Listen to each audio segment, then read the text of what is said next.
Buenos días, damos una cordial bienvenida a nuestra audiencia de Uno como tú. Soy Mario Morales, defensor del televidente del Canal 1 y este es el espacio de todos ustedes, nuestros amables televidentes.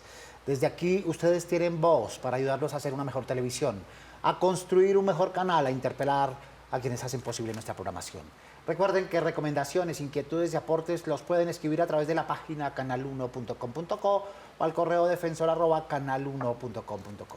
Todas las sugerencias son bien recibidas. Reiteramos la bienvenida a su casa y a su tribuna. El anime no es en sí mismo un género, sino es un estilo de animación tradicional o por computador que tiene origen japonés y que a su vez tiene múltiples géneros. Es un medio expresivo de ficción que resulta de la mezcla o la combinación de arte gráfico, caracterización, cinematografía y otras formas de técnicas imaginativas e individualistas. Pero son sus temáticas las que originan polémica.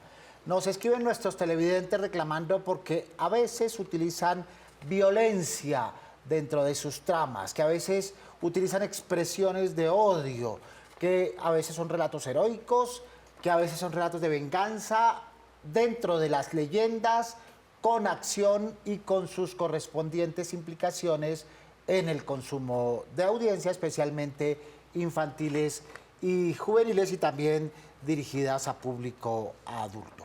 Desde los 70 el anime trata temas más complejos como el existencialismo, a veces utiliza un lenguaje más maduro, algunas escenas de violencia y escenas sexuales, pero también habla de tecnociencia, de romanticismo, de realismo, de reflexiones filosóficas y también se involucran aventuras, cuentos infantiles, deporte, comedia, literatura y otras temáticas. Para profundizar en ello nos acompañan esta mañana Jorge Mario Caram, doctor en educación, director de investigaciones de la Escuela de Ciencias de la Comunicación de la Universidad Sergio Arboleda, streamer, creador de contenidos para videojuegos con su canal Dr. Caram 8K y en medios digitales también trabaja en la implementación de estrategias didácticas para niños y para jóvenes. Buenos días.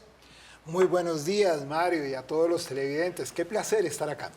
Muchas gracias, Jorge Mario, por acompañarnos. También está Pilar Nova, diseñadora gráfica. Tiene una librería especializada en cómic y manga y desde hace un poco más de 15 años realiza eventos de difusión de manga y anime. Presenta un programa semanal a través de Twitch, una plataforma con noticias, reseñas y curiosidades sobre manga, anime y cómic. Bienvenida, Pilar. Mario, muchas gracias por invitarme. Muchas gracias por acompañarnos. Está Carlos Cortázar, comunicador social, periodista, cursando especialización en gestión cultural y más de 20 años involucrado en el desarrollo de temáticas y encuentros alrededor del mundo geek, donde ha ejercido labores para diferentes empresas públicas y privadas.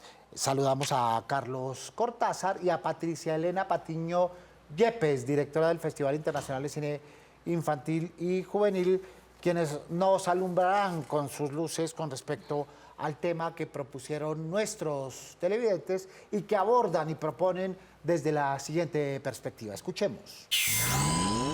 Hasta donde yo tengo entendido por allá, no hay como mucho de estos temas de violencia o de ataques violentos, entonces pues yo consideraría que esta narrativa es una falacia, es algo falso que no se... Como que no influye en los niños que no ver esa violencia en los animes, como que no influye violencia en ellos. Yo creo que es un tema más como cultural, digamos que todo el tema de narrativas, siento que tiene que ver también con las noticias, o sea, no solamente con los animes, sino que ya la naturalización de la violencia se da por todos estos contenidos, digamos, que vemos a diario. Compartido, ¿no? Digamos, los medios, pues, no todas las series tienen que ser de violencia, pueden ser más de aprendizaje, cosas así. Y pues los padres, pues desde la crianza también, a los niños hacerles entender de que es pues algo que es ficción. Depende del anime también, porque hay animes que tanto influyen de ya mucha violencia, otros que ya son más tranquilos como vidas escolares, de que la amistad y cosas así. Entonces yo digo que es entre mitad y mitad, porque hay unos que ya sí son muy, muy violentos y otros ya son más tranquilitos y eso. Anime, violencia, ¿por qué esa simbiosis? ¿Por qué ese imaginario de los televidentes, Jorge Mario? Lo asocio al impacto que generan imágenes violentas en ese contexto. Es decir, no es que toda la serie manga sea violenta, ¿sí? Como seguramente una novela no va a tener en la violencia su único contenido, pero a uno se le queda esa escena, ¿sí? Porque pues lo violento lastimosamente en la vida real representa momentos lastimosos, momentos de enorme preocupación, que a ratos parecieran encubrir las motivaciones que llevaron a ello y lo que puede pasar después o cómo trascenderlo. Lo digo porque también, así como se dan escenas violentas en estas series, es muy común, casi que completamente, que le muestren solución al tema de violencia. Y las soluciones que llevan muchas veces son bastante bien elaboradas y muy pacíficas, hay que decirlo. ¿Es justa esa percepción, Pilar? Me parece que no. Lamentablemente, en Colombia las series que han llegado van dirigidas a un público en especial, que son jóvenes, chicos, y si bien el común de esos temas son las peleas, combates entre personas, no quiere decir que todas las series sean de ese estilo. También hay comedias, también hay dramas juveniles, dramas en el colegio, llegada a la adolescencia, a la mayoría de edad, pero aquí las que han llegado definitivamente son las más populares, y las más populares son usualmente las de combate, porque comercialmente se venden más, porque son más atractivas para los niños, porque los niños quieren verse en un ambiente de competición como tal, pero me parece que sí es muy popular creer que todos los animes son violentos, pero aquí hemos visto la mínima parte de lo que es la industria del anime en general. Entonces, tiene que ver con la producción que se presenta en televisión nacional. Creo que es muy poquita. Si contamos cuántas series de anime se han pasado en el país desde que empezó a llegar anime, casi que los podemos contar con los dedos de las manos. Muy bien. Y los padres nos escriben preguntando sobre si eso tiene influencia, especialmente en niños, niñas y adolescentes. ¿Tú qué piensas, Patricia Patiño? El contenido de los animes puede tener una influencia importante en los niños y en los adolescentes siempre y cuando las temáticas que manejen no sean propias para sus edades. Recordemos que ellos deben de ver contenido que hable sobre los valores, sobre los principios, como el amor, el respeto, la lealtad, la justicia, el respeto a la diferencia.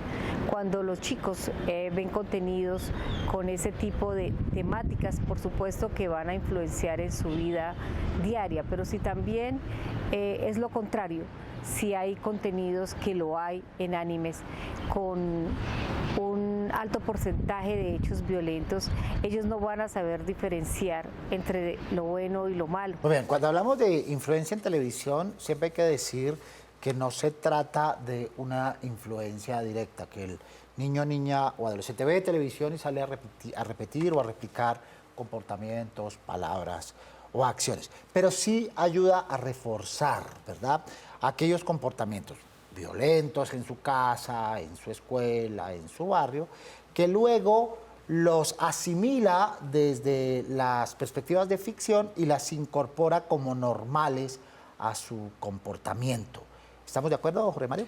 En efecto, digamos que el proceso de aprendizaje y de desarrollo en un niño es asimilar y acomodar en su organismo todo lo que está viendo en el ambiente. La televisión es uno de esos contenidos y es bien interesante ver cómo lo que está mostrando en la pantalla lo va a confrontar con la realidad que tiene en su hogar, ¿sí? Y empieza él o ella a elaborarlo a partir de ese elemento. Y aquí viene un punto, en los papás hay que sumar y lo digo como papá también, un posible sentimiento hasta de culpa porque uno no está acompañando al hijo todo el tiempo cuando está viendo las series. Entonces uno termina imaginando también ciertos escenarios por únicamente lo que escucha. ¿Sí? No alcanza a tener evidentemente toda la percepción del programa que se está emitiendo. O por lo que ve, los efectos que ve en el niño o niña que juega con, digamos, estas perspectivas de violencia, de combate. Entonces el papá dice, lo que están haciendo de mi hijo, de mi hija, ¿no? Exactamente, digamos que hasta el game kameha, qué sé yo, cualquiera de estas expresiones que son como tan interesantes hasta de copiar, porque uno ve, ay, mire el efecto que hace el niño, incluso la manera hasta como van caminando, ¿sí? Que van corriendo así a lo Naruto. A mí me encanta incluso mencionar esa serie, entre otras cosas, porque no voy a hacer spoiler, me faltaba, pero si hay una serie que muestra resoluciones de conflicto muy interesante es esa. Por eso invito también a los papás a que nos demos tiempo y veamos qué es lo que nuestro hijo ve. Nos vamos a sorprender. Incluso si vamos a cuestionar algo, también tendremos elementos para criticar. Claro, además es normal que papás y mamás piensen la televisión desde la perspectiva de la moral. ¿Es bueno o malo? Nos preguntan. Le trasladamos la pregunta a Carlos Cortázar. Es muy importante darle a entender, sobre todo a los adultos, que la variedad de contenidos que tiene el anime se da por la diversidad de géneros y la diversidad de enfoques que tiene la animación japonesa. Como tal, buena parte, casi todo el contenido en anime está enfocado en brindar una educación a partir de los contenidos, las enseñanzas y en las historias en las cuales están basadas generalmente muchas de las lecturas y muchos de los contenidos que vemos a lo largo de, a lo largo de lo que podemos ver en el canal. Entonces, muchos de ellos sí implican algunos contenidos violentos. Es parte, creo que, de buena parte de los contenidos que tenemos dentro de los insumos, no solo en el anime, sino también en la televisión en general. Creo que es una crisis generalizada. Muy bien, televidentes participando, interviniendo, escuchemos. ¿Cómo hacer para que los niños a la hora de ver estos animes entiendan la diferencia entre ciencia ficción y la realidad y no afecten en su comportamiento? Bien, lo primero pues es el acompañamiento, ¿cierto? Definitivamente. La televisión no se ve solito, o sea, no es el niño o la niña, mira a ver cómo se defiende y les doy un cursito antes, sino es el acompañamiento, ¿no? El ejemplo en el consumo televisivo, Pilar. La televisión es como una máquina dispensadora.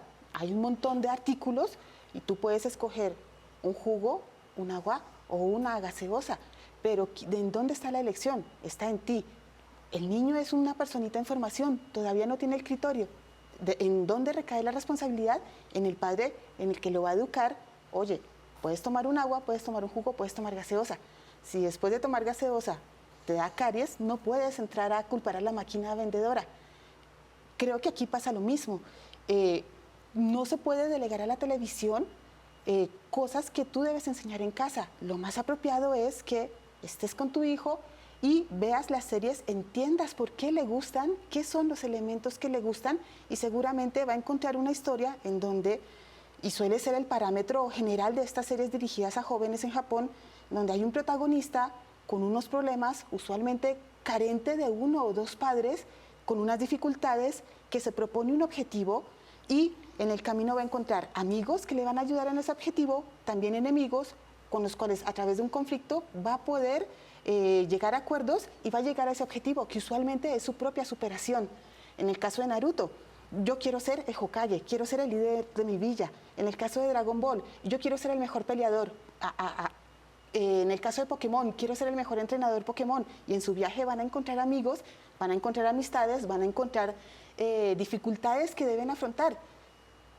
Y esa suele ser la narrativa general, que a la larga sí te deja una moraleja de esfuerzo y de dedicación. Claro, la preocupación entonces de los papás es por qué a través de la violencia, es decir, sí hay motivaciones, hay causas, pero ¿por qué la solución tiene que ser a través de la violencia? Bueno, realmente es que uno piensa cómo la realidad supera la ficción, ¿no? Entonces, de alguna manera la realidad nos ha mostrado que la violencia no tarda en aparecer en muchos contextos y pareciera ser a veces la única respuesta. De modo tal que como que pensar que una serie animada acuda a la violencia como una posible solución, claramente no lo es, no es de extrañar, ¿sí? No es de extrañar que un padre y una madre consideren que lo que va a pasar en la serie animada es lo mismo que lo que está pasando en la vida real, cuando realmente no es así. Y es algo bien interesante en el recurso que tiene la ficción, en donde sí hay unas representaciones violentas, pero insisto en esa figura, en cómo las series, por lo menos las que más tienden a atraer audiencia, son series que muestran aportes constructivos. Hay un elemento que yo no quiero dejar de lado. El manga anime, que es una industria tan o más antigua que Disney, para dar un ejemplo, representó para Japón una salida total de la crisis económica, por todo el proceso creativo que hubo ahí. Y significó también la occidentalización de Japón. Es decir, son series que uno las ve y las siente como si fueran autóctonas, por algo es. Ellos hicieron toda una labor educativa alrededor de ello y en ese sentido también es la invitación a que veamos la profundidad que ofrecen esas series y por qué nos gustan. Eso es una cosa elaborada, eso no es alguien que, se me ocurrió una idea ya. Hay todo un equipo detrás de ello tratando de llevar series con mucho mensaje hacia nosotros también. Bien, Jorge Mario, tú eres papá y eres fan de los animes. Muy bien. ¿Tú recomiendas a tus hijos ver animes? ¿Los incitas? ¿Les pones banderas rojas? ¿Qué haces con tus hijos para ilustración de nuestros televidentes? Por supuesto, es decir, yo vivo por ejemplo, los videojuegos. Los videojuegos y el manga anime viven muy afincados, tienen muchos elementos en común. Y he sacado adelante un pregrado como psicólogo, una maestría, un doctorado, a partir de hacer lo que me gusta y trabajar con lo que me gusta. Entonces, el mensaje que yo le doy a mis hijos, pero también a la gente con la que interactúo es, hagan lo que les apasione, trabajen por lo que quieren, al que le gusta le sabe y empieza a detectar y a trabajar alrededor de ese tipo de situaciones. Pero tienes banderas rojas con tus hijos, ese no, espérate, paremos un momentico, no veas eso, te recomiendo este otro, ¿cómo haces? Me divierto mucho con ellos en ese tema, es decir, comentaba incluso hace poco, yo tengo un canal de streamer y me encanta molestar a mi hijo diciendo, usted no me sigue a mí, ¿sí? Sigue a otros streamers y no a mí. Él me sigue, pero poquito, ¿sí? Porque él prefiere también sus contenidos y ahí viene un punto de aprendizaje, ¿sí? ¿Con qué parámetro yo me pongo a decir que lo que yo veo es lo que a mi hijo le va a gustar o lo que a mi hija le va a gustar? No, ese es un aprendizaje enorme, ¿no? Entender qué es lo que quiere ver el hijo de uno y también mirarlo porque también empieza uno a aprender. Uy, la cantidad de cosas que yo he aprendido cuando mi hijo observa una serie de manga anime que no es la que yo veo y digo, pero ¿por qué está viendo esto? Y empiezo a encontrar unos mensajes sensacional. Si algo no me gusta, igual se lo digo. ¿O en otros momentos encuentras...? Hay de todo porque el mundo es de todo, ¿no? Entonces hay momentos donde uno dice, hijo, esto como tan complicado que tú ves, pero es muy rico el sentido casi de complicidad donde él dice, vea, mi papá está aquí y está conmigo entre ellos, entonces podemos ganar como una confianza importante que no se debe desestimar, pienso yo. Muy bien. Pilar, tú tienes una librería. Sí, señor. ¿Verdad? Es decir, estás empujando la industria. Sí. Pero tienes familia. Tienes sobrinos, tienes sobrinas. Sí. ¿Qué haces?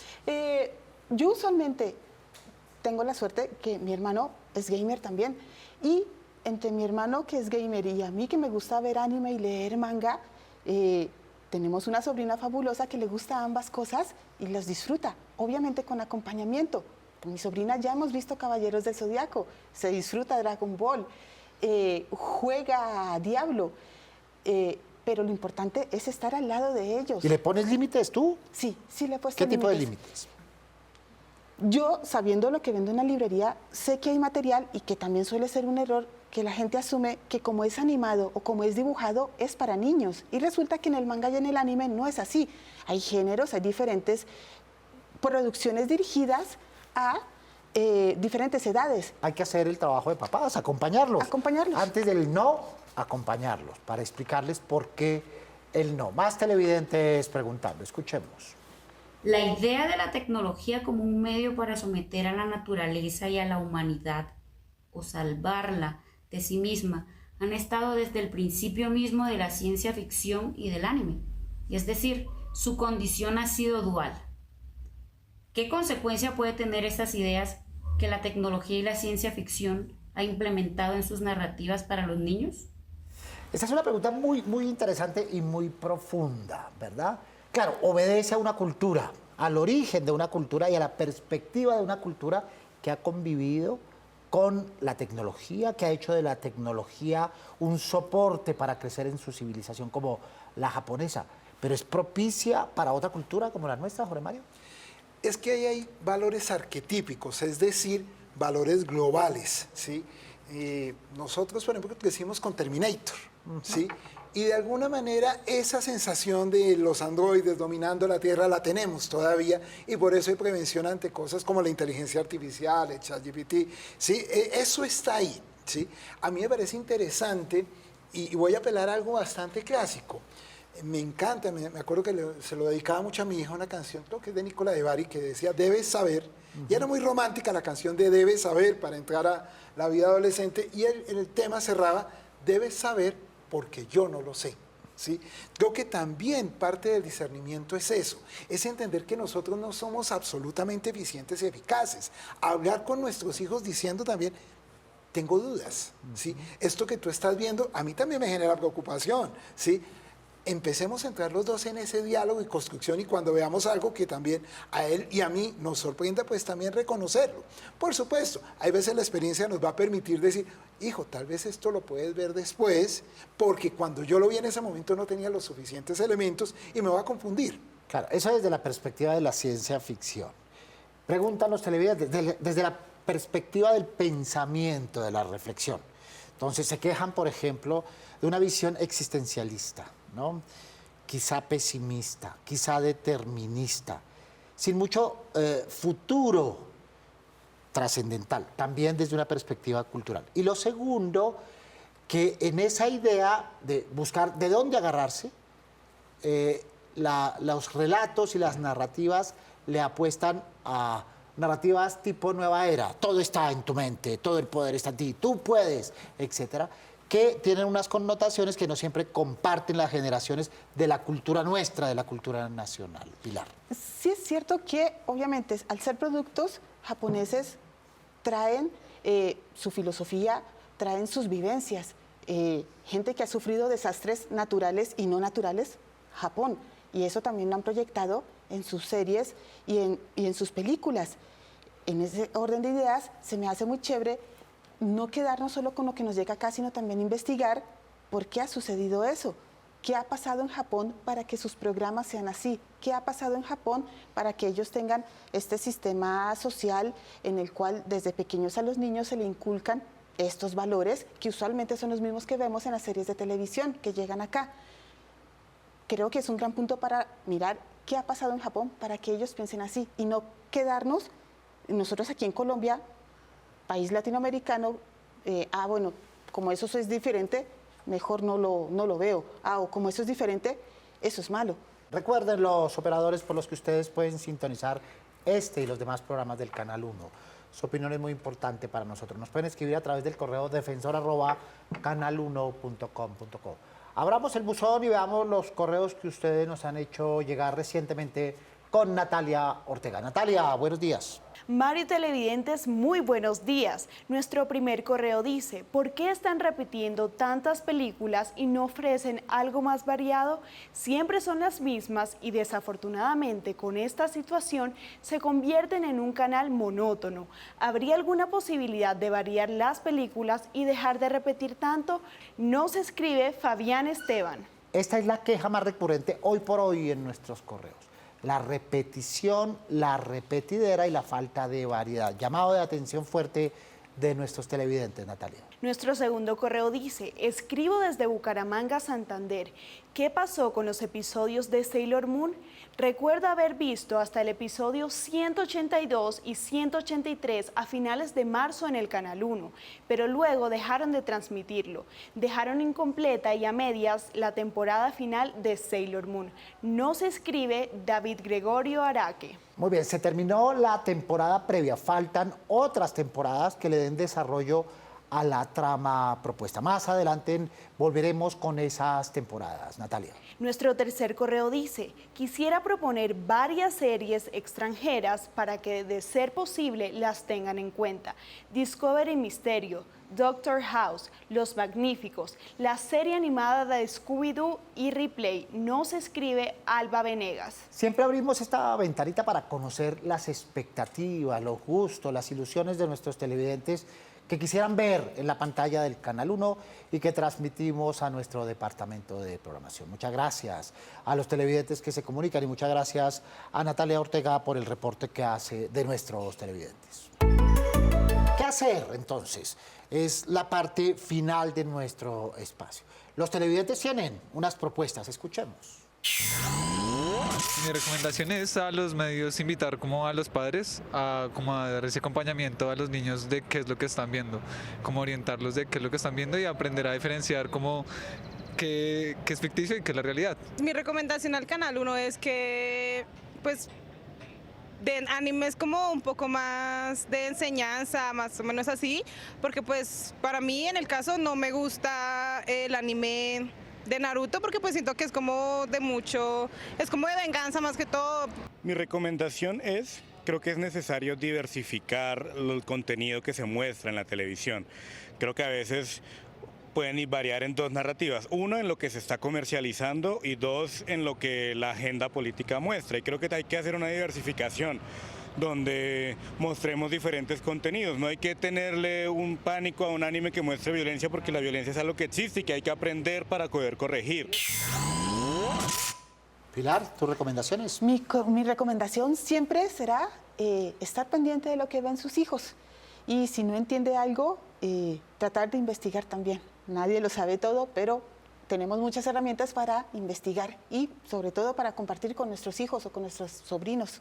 Y claro, levantar la mano, como hacen nuestros televidentes y nos escriben diciendo, oigan, aconséjennos, tenemos dudas, tenemos inquietudes y tenemos propuestas. Pilar Nova, diseñadora gráfica, con una librería especializada en cómic y manga desde hace más de 15 años. Además, realiza eventos, manga y anime y presenta un programa semanal a través de Twitch. Muchas gracias, Pilar, por estar con nosotros. A ustedes por invitarme. Patricia Patiño, tus recomendaciones.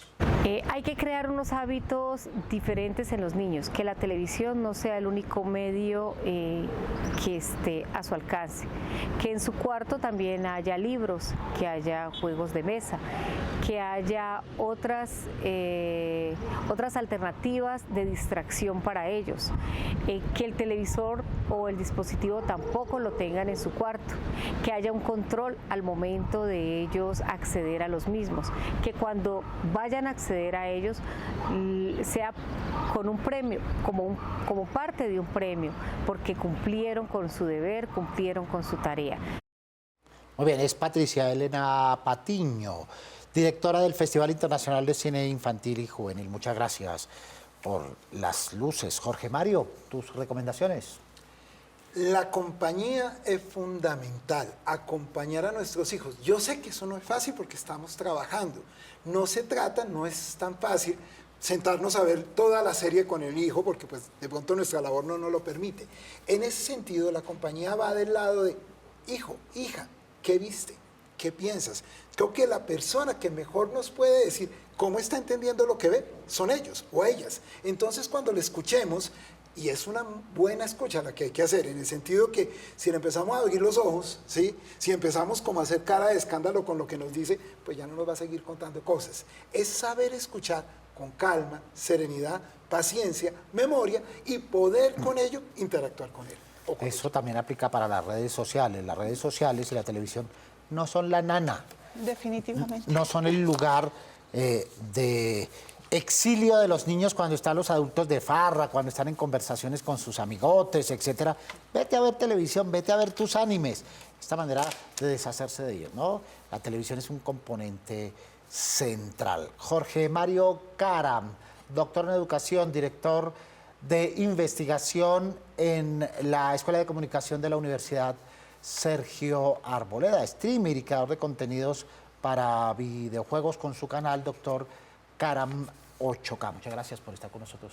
Con el mayor de los gustos, los espero. Muy bien, muchas gracias por acompañarnos con las luces. Agradecemos también a las demás personas que han participado en este espacio y especialmente a nuestros televidentes que participan activamente. A los demás televidentes del Canal 1, recuerden que tenemos una cita todos los sábados a las 7 en punto de la mañana para hablar de los temas que nos proponen.